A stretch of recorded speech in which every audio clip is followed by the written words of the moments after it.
At the summit of an ancient mountain, where the winds whispered secrets of forgotten ages and the clouds drifted with the slowness of deep thoughts, lived an eagle of majestic stature and eyes that seemed to have witnessed every birth and every death. Her nest, nestled into a time-worn outcrop of stone, was more than a shelter. It was a silent altar. The animals of the forest, the plains and the valleys revered her not out of fear, but respect. She was the invisible guardian of all, the one who was always present, who watched over lost cubs, guided confused birds in their migrations, and vigilantly protected the dens long forgotten. Every plea was met with swift response, and every problem seemed to find in her an echo of a solution. But what no one saw, and perhaps not even she was yet aware of, was that her chest was beginning to fill with a weariness that did not come from her feathers, but from her soul. The burden of being everything to everyone was slowly preventing her from being anything for herself. The silence that was once sacred now became unsettling, a space where questions came without giving her time to answer them. The eagle's routine was a portrait of the noblest servitude. From the first ray of light that caressed the stones of the mountain to the last whisper of the wind at dusk, her life was devoted to fulfilling the needs of others. She never questioned, never hesitated, and the more she did for others, the more she was asked. It was as if the world knew there was someone there incapable of saying no, and that, little by little, became her curse disguised as a virtue. She began to feel absent within herself, as if she were a presence that only reacted, never chose. Her physical exhaustion became chronic, but what truly hurt was the subtle erasure of her own will. She, who once flew high for pleasure, now beat her wings only out of obligation. And at night, alone in her nest, where there should have been peace, there was a growing restlessness. Thoughts came like cold gusts. If I disappear, who will notice? Who will remember me as someone and not just as a function?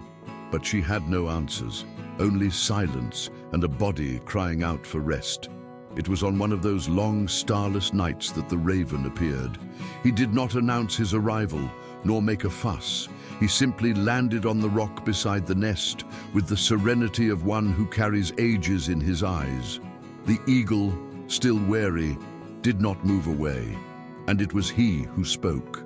First, in a deep, measured voice, as one who understands the value of each word. "Do you still know why you fly?" The question cut the air like a blade. She didn't know how to respond. The raven then told stories of great birds who had lost themselves, trying to carry the world in their talons. He said that saying yes to everyone is often saying no to yourself, and that true wisdom lies not only in helping, but in knowing when not helping is the best one can do, even for the other. He spoke of a no that heals, that teaches, that liberates, a no that does not wound but protects. The eagle listened in silence, but something stirred within her. A seed was planted, small, timid, but real. For the first time, she considered that denying a request might be an act of love, not abandonment. The next day, while the sky was still tinged with lilac, a rabbit ran to the base of the mountain, panting, pleading for help. His baby had disappeared among the rocks, and he feared a predator had found it. As always, the eagle felt the automatic impulse to spread her wings. It was what she did. It was what everyone expected. But she stopped, took a deep breath, remembered the raven, the question that hurt more than any effort. Then she landed again and looked into the rabbit's eyes with firm tenderness. She said she couldn't go, that she was tired, that she needed rest. She said it truthfully and respectfully. The rabbit at first widened his eyes, but he didn't protest.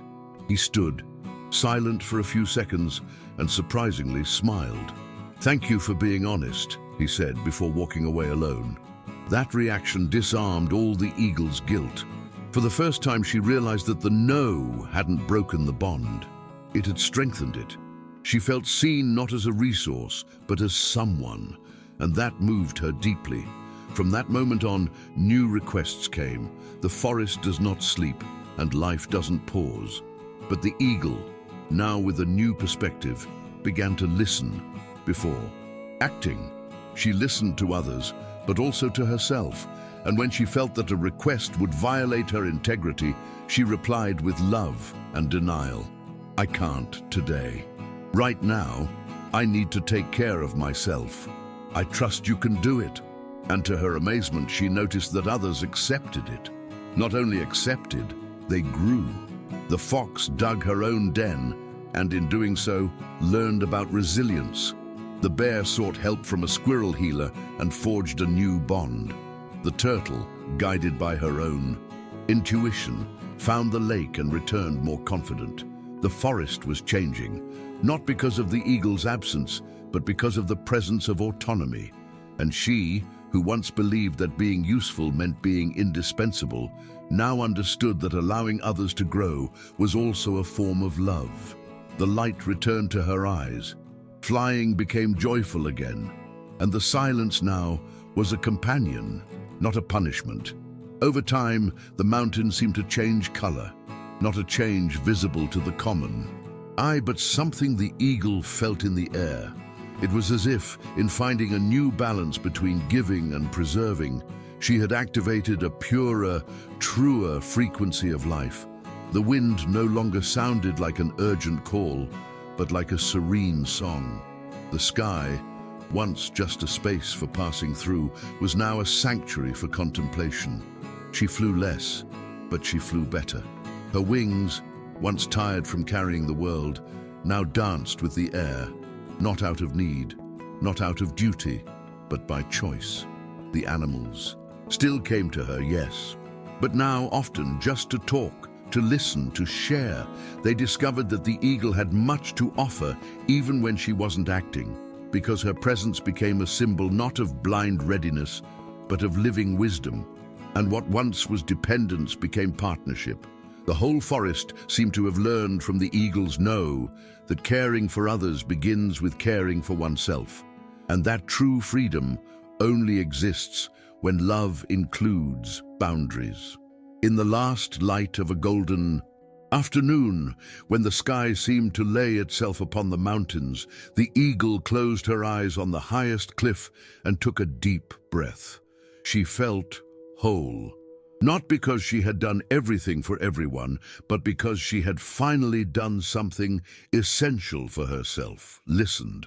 The raven somewhere surely knew this, and perhaps he smiled. The lesson was complete. The forest continued its rhythm. The requests would keep coming. But she now knew she didn't have to answer them all to be who she was. Life did not demand perfection, but presence. And in learning to say no, she had said yes to her own existence. Her radiance no longer came from what she did, but from who she was, and that no one could take away. And so, when she spread her wings that afternoon, the flight was different. No longer a flight of response, but a flight of reunion. With the sky, with the mountain, with herself. And those who looked up at that moment swear they saw a golden trail of light following behind her, as if, at last, the eagle's spirit had returned to fly whole. And you, have you ever had to learn to say no in order not to lose yourself? Share in the comments a time when you had to set boundaries to preserve your peace. Your experience might inspire someone who hasn't yet had the courage to do the same.